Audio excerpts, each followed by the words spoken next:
ఏర్పాట్లు చేయాల్సిన బాధ్యత వీళ్ళ మీద ఉంది. అది కూడా చేయాలని కూడా నేను చాలా స్పష్టంగా చెప్తున్నా. ఇప్పుడు నేను ఇక్కడికి వచ్చినప్పుడు కొన్ని నిర్ణయాలు కూడా తీసుకున్నాను. ఆ నిర్ణయాల్లో మీరు చూస్తే 6 మంది చనిపోయారు.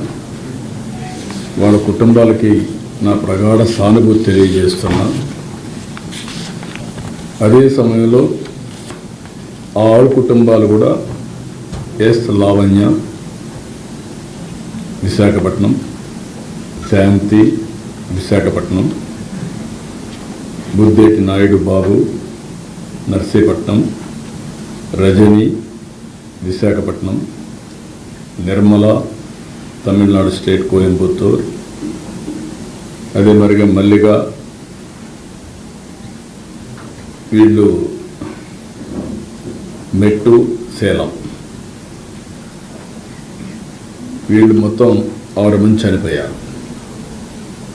వాళ్ళ కుటుంబాలకి నా ప్రగాఢ సానుభూతి తెలియజేసుకుంటూ వాళ్ళ ఆత్మకు శాంతి కలగాలని భగవంతుడిని ప్రార్థిస్తూ ఆ కుటుంబాలకు ఒక్కొక్కరికి 25 లక్షల రూపాయలు ఇమ్మీడియట్గా ఆర్థిక సహాయం టీటీడీ ద్వారా ఇస్తాం.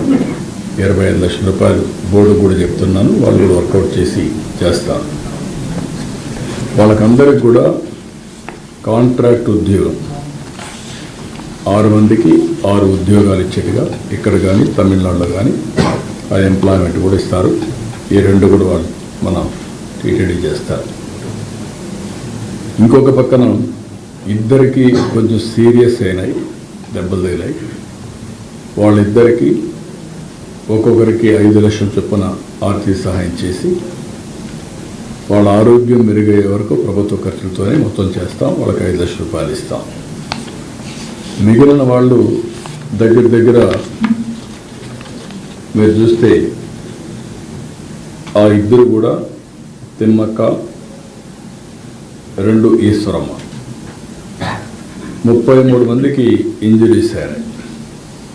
ఆ 33 మందికి ఒక్కొక్కరు 2 లక్షల రూపాయల చొప్పున ఆర్థిక సహాయం చేసి వాళ్ళు వచ్చింది వైకుంఠ ఏకాదశి రోజున దేవుని దర్శనం చేసుకుని